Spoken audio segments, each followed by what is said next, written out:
Shalom, shalom, bien-aimés. Cela me fait plaisir de pouvoir continuer notre série, celle que nous avons commencée ensemble, de pouvoir la partager avec vous. Et la fois dernière, nous étions en train d'énumérer les différentes caractéristiques que Jésus-Christ faisait de l'église de Laodicée. Il avait commencé par la caractériser comme une église tiède. Il a ensuite présenté comme cette église imbue d'elle-même, qui se disait s'être enrichie et n'avoir besoin de rien. Et comme troisième point, il la présente comme cette église ignorante.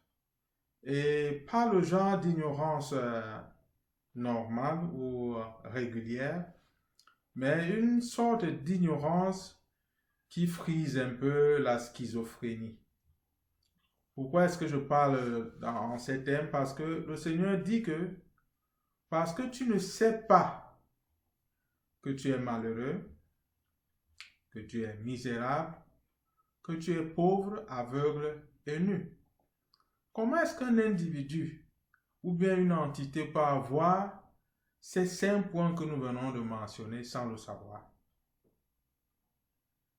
C'est de ce genre d'ignorance dont le Seigneur fait mention ici. C'est pourquoi nous parlons d'une forme de schizophrénie spirituelle.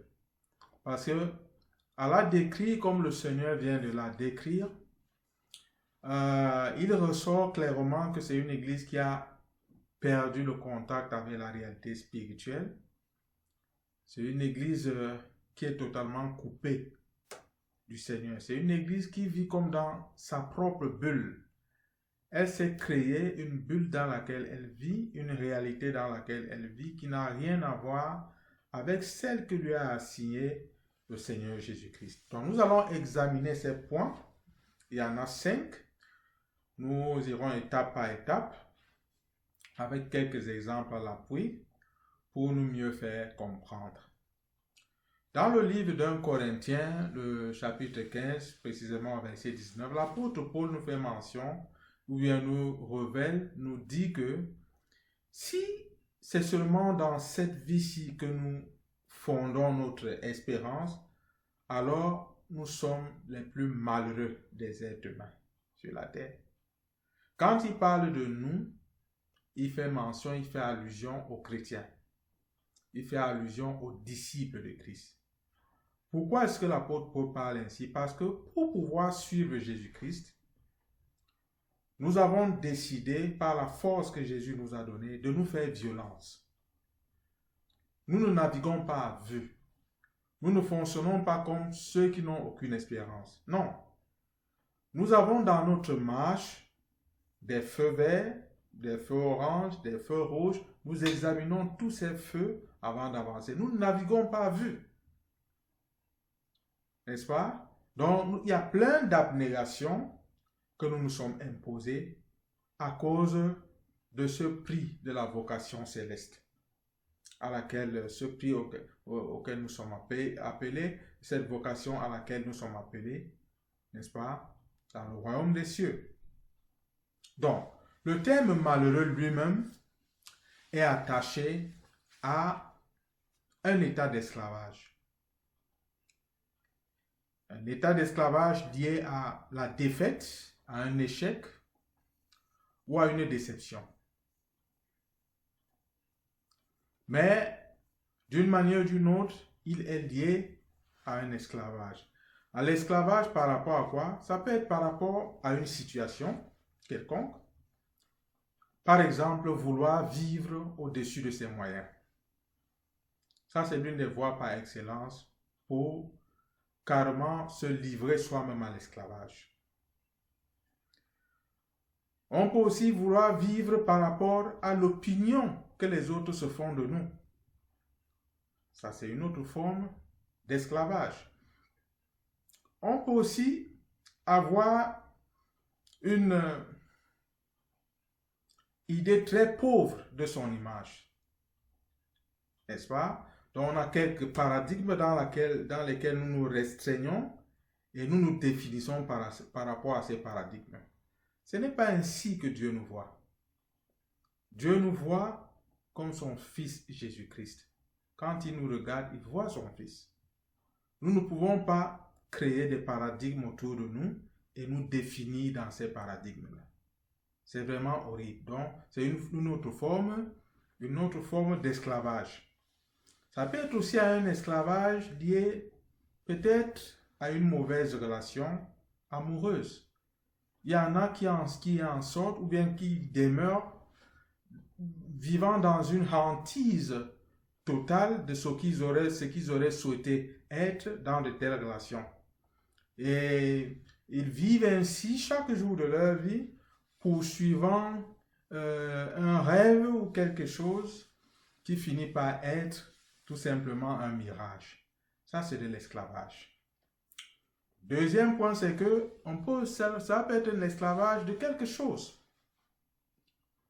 Le succès, par exemple, les activités de l'Église ou les activités du ministère, le matériel, l'argent, le sexe, la drogue, la roublardise, l'escroquerie. Et parlant de l'escroquerie, j'aimerais donner un petit témoignage avant que nous n'avancions dans cette explication. Je suivais un programme en ligne et on interviewait un illustre homme de Dieu. Je ne vais pas citer son nom par mesure de commodité. Je ne voudrais pas citer son nom. Ce n'est pas l'objet de notre étude. Toujours est-il que je vais néanmoins essayer de donner au mieux que je peux ce qui s'est déroulé dans ce que j'ai vu en ligne. On lui a donc passé une interview parce que il y avait de cela 1 mois ou 2 mois avant, il avait décidé et il avait comme prêté serment de manière publique à la télévision qu'il ne prêcherait plus jamais cet évangile dit de prospérité et qu'il se repentait totalement d'avoir dupé les gens, d'avoir entraîné les gens dans la roublardise, d'avoir escroqué les gens et de s'être enrichi sur le dos des pauvres ouailles. Malheureusement, il était donc revenu sur ce qu'il avait vomi et le même journaliste qu'il avait interviewé lui pose la question de savoir, mais dis, il y a de cela quelques mois, tu as dit sur ces antennes-ci que tu n'étais plus de ceux-là qui devaient prêcher ce genre d'évangile. D'où vient-il que tu te retrouves encore dedans? Il a répondu à ce journaliste que si je suis encore là-dedans, c'est simplement parce que certains de mes amis les plus chers à mes yeux sont encore là-dedans et je voudrais quand même rester dans leur cercle. Je suis comme là en train de paraphraser tout ce qu'il avait dit. Vous vous rendez compte dans quel esclavage s'est enfoui cet homme de Dieu? Il préfère violer la parole de l'Éternel à cause de l'appartenance à un groupe d'amis. Lorsqu'un homme parle de cette façon, pour moi, je vois une secte. C'est vraiment horrible. Donc, on peut être esclave de l'argent, esclave même de l'escroquerie. Il y en a là-dehors, il y a des prédicateurs là-dehors qui ne savent plus comment se débarrasser de l'escroquerie. C'est devenu comme partie intégrante de leur personne. Dès qu'ils ouvrent la bouche, c'est ça qui sort. L'escroquerie pour eux, c'est-à-dire le genre à manipuler les versets bibliques pour tondre les brebis, c'est devenu pour eux comme une seconde nature, un peu comme le mensonge est pour Satan. N'est-ce pas? C'est devenu un peu comme leur langue maternelle. Et c'est un état très critique pour des personnes qui espèrent voir le Seigneur Jésus-Christ. Donc, on peut aussi être esclave de quelqu'un. Un ami ou une amie, un dirigeant, un leader même clérical, ou bien un financier. Et je dirais que plusieurs communautés chrétiennes ou pseudo-chrétiennes sont esclaves de ceux-là qu'on appelle financiers. Il y en a qui vont financer pour tout ce que vous avez ou vous voulez pour votre église, mais qui vont vous tenir, afin que vous ne prêchiez que ce qui les arrange. C'est pourquoi du jour au lendemain, vous voyez un frère qui était vraiment intègre, qui marchait et qui prêchait, annonçait la parole de Dieu avec droiture, annonçait la parole de Dieu de manière sacrificielle, du jour au lendemain, le frère change. Vous ne comprenez plus ce qui sort de sa bouche. C'est souvent lié à ce genre de situation. Et c'est une situation critique et très dangereuse. J'aimerais aller rapidement au second point. Le second point nous fait mention le deuxième point nous fait mention du fait que cette église, le Seigneur a désigné cette église comme étant misérable. Le terme misérable, de mon point de vue, apparaît un peu comme le superlatif du terme malheureux. Voyez-vous, l'un des exemples que j'ai pour pouvoir illustrer ces deux mots, c'est à supposer qu'une personne tombe là et meurt, n'est-ce pas? Son cadavre là sur place à cet instant sera, de mon point de vue, comparable au mot malheureux. Tandis que si on laisse ce corps là-bas pendant 5 jours, et qu'il va commencer à se décomposer, n'est-ce pas? Et il va signifier pour moi cet état d'homme misérable. Cela veut dire qu'un cadavre déjà en putréfaction, en train de se décomposer. N'est-ce pas? Bien que les deux soient des cadavres, il y a l'un qui peut encore être touché, tandis que l'autre vraiment est déjà en train de se décomposer. Il est infect, n'est-ce pas? Donc, le Seigneur dit que cette église est malheureuse, elle est misérable. Il dit que cette église est pauvre. Nous comprenons d'emblée ici, sans difficulté, qu'ici là, il ne s'agit pas de pauvreté physique, ou bien de pauvreté comme le manque d'argent. Non, ce n'est pas de ça qu'il s'agit. Il est question ici d'une pauvreté spirituelle. Je vais m'expliquer. Il s'agit ici de personnes totalement déconnectées de Dieu. N'est-ce pas? Parce que la richesse que Dieu donne englobe le bien-être de l'esprit, car connecté à Dieu, de l'âme, car revêtu de justice, marchant et travaillant chaque jour à son salut.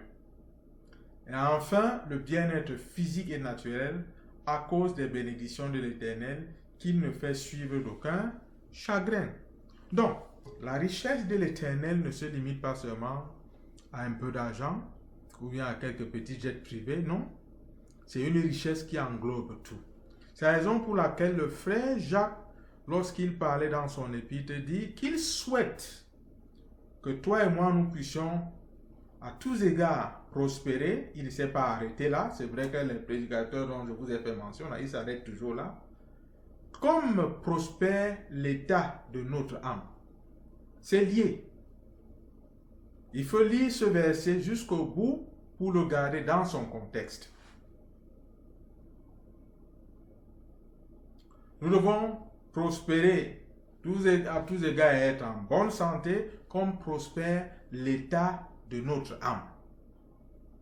Et l'état de notre âme prospère quand nous nous attachons au Seigneur, quand nous vivons selon les règles de l'Évangile. Et cela me pousse donc à pouvoir toucher ce point-ci qui est aussi cité souvent à tort et à travers. Lorsque nous citons ce verset, nous disons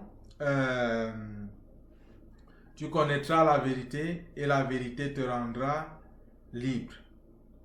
Ce n'est pas là-bas que ce verset commence. Nous le prenons au milieu et ce faisant, nous l'arrachons de son contexte. Et chaque fois qu'on tord un verset biblique, qu'on prend un verset biblique hors de son contexte, on peut le faire dire n'importe quoi.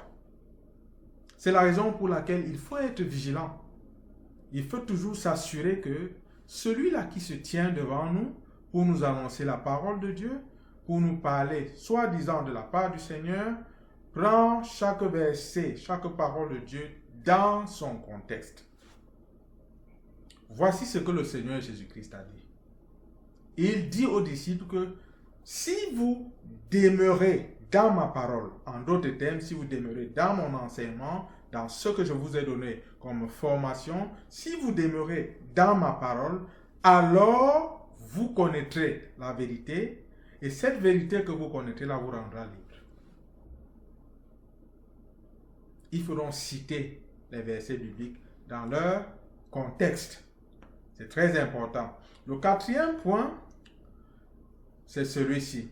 Le Seigneur Jésus-Christ dit que cette église est aveugle. Il est notoire ici qu'il ne s'agit pas d'un aveuglement physique.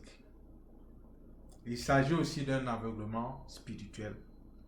Cette église ne voit plus comme elle devait voir.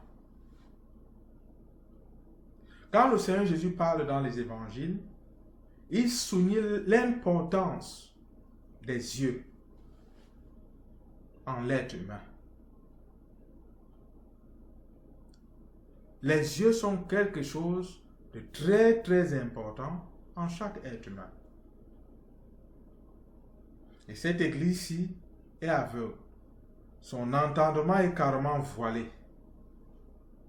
N'est-ce pas? Je vais lire dans le livre de Matthieu, le chapitre 6, le verset 22 à 24. Le Seigneur Jésus-Christ dit que l'œil est la lampe du corps.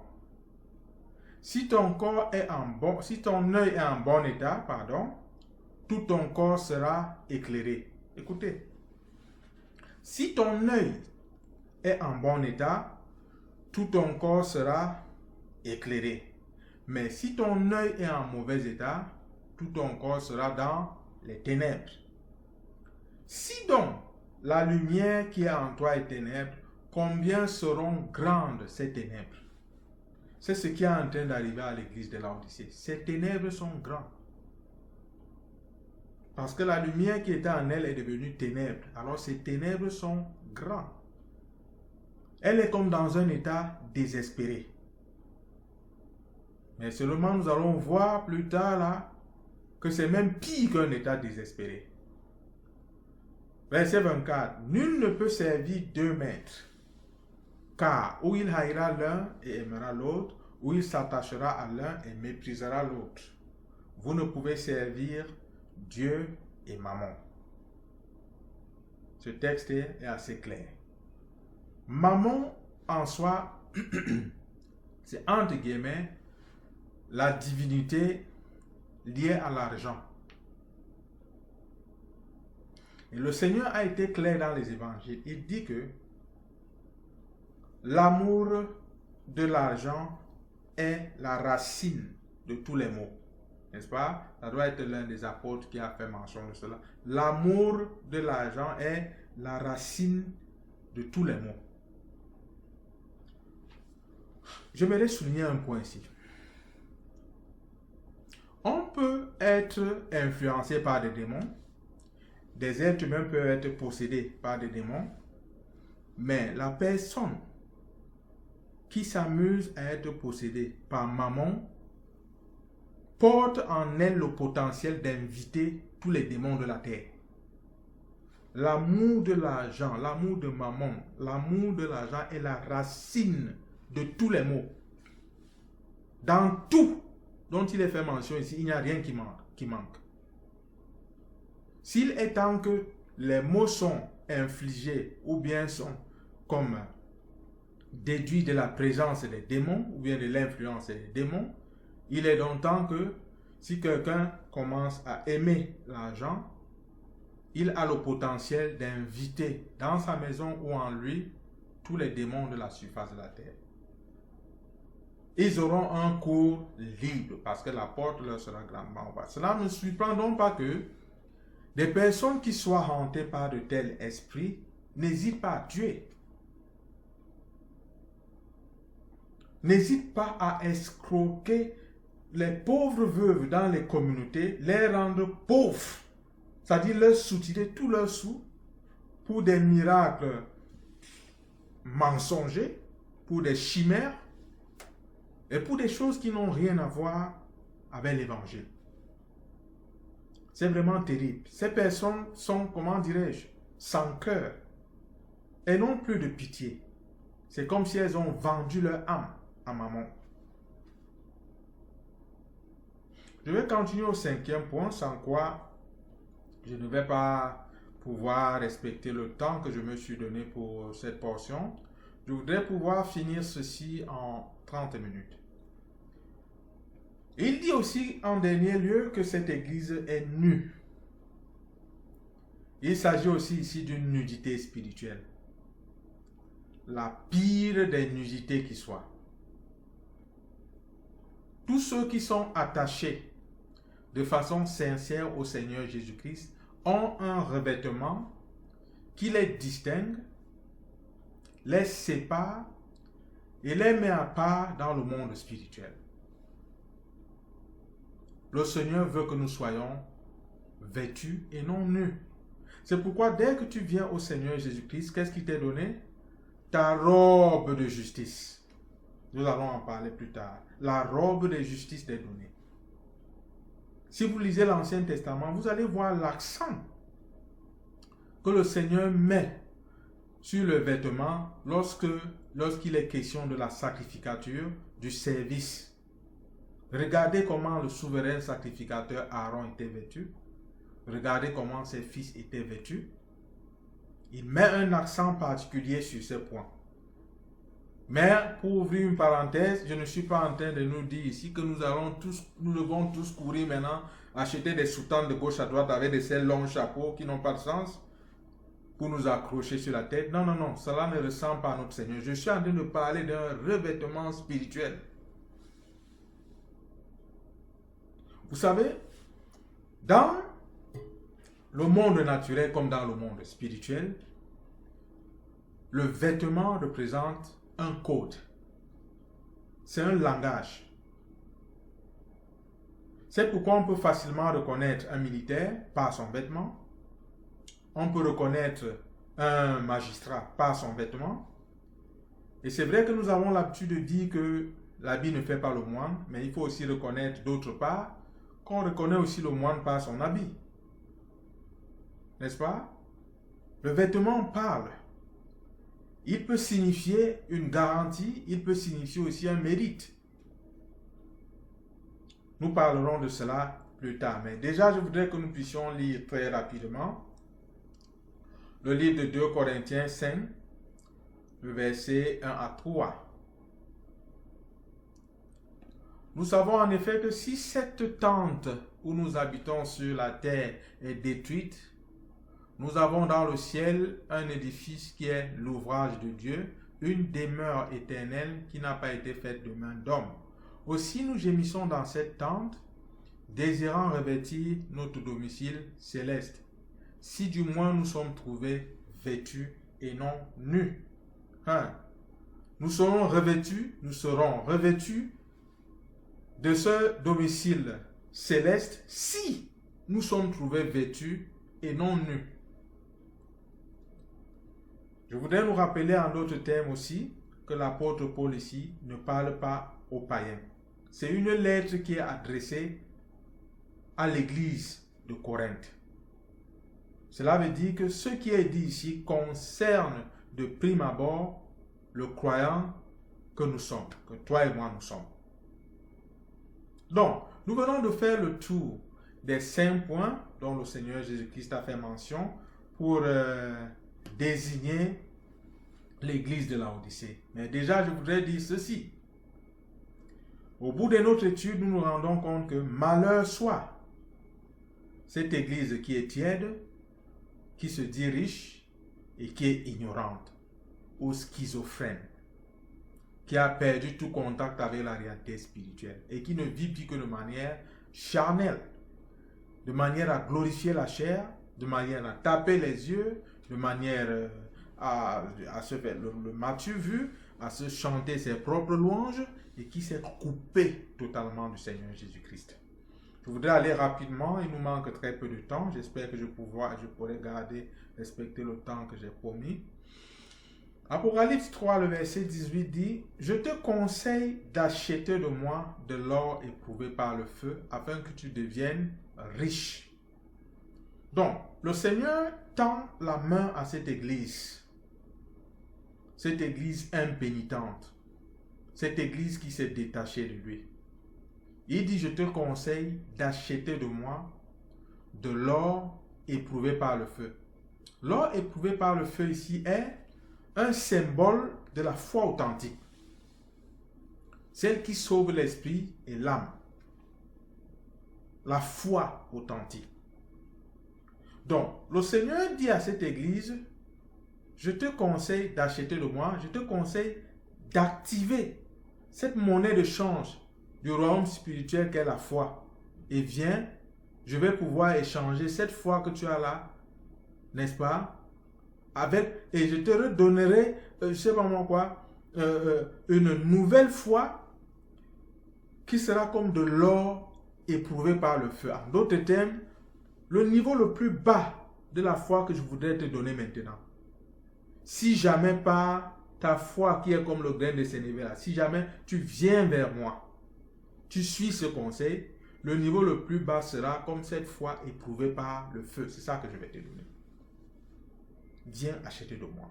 Comme ça, quand tu auras cette foi éprouvée par le feu, alors tu vas devenir riche. Riche selon le Seigneur. Tu verras en réalité que seules les bénédictions de l'Éternel enrichissent et ne se font suivre d'aucun chagrin.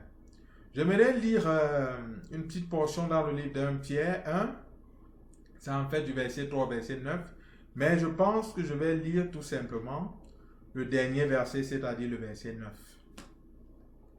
Parce que vous obtiendrez le salut de vos âmes pour prix de votre foi. Le Seigneur indique clairement que la monnaie avec laquelle on achète ce salut-là dans le royaume de Dieu, c'est votre foi. Il dit, viens à moi. Déjà, le pas que tu vas faire en venant vers moi, c'est déjà un petit pas de foi. Ce n'est pas mal. Mais je vais te donner un autre degré de foi dont le plus petit niveau sera comme de l'or éprouvé par le feu. Déjà, avec ce petit degré de foi, tu seras capable de pouvoir acheter le salut. Parce que vous obtiendrez le salut de vos âmes pour le prix de votre foi. C'est ce que le Seigneur dit.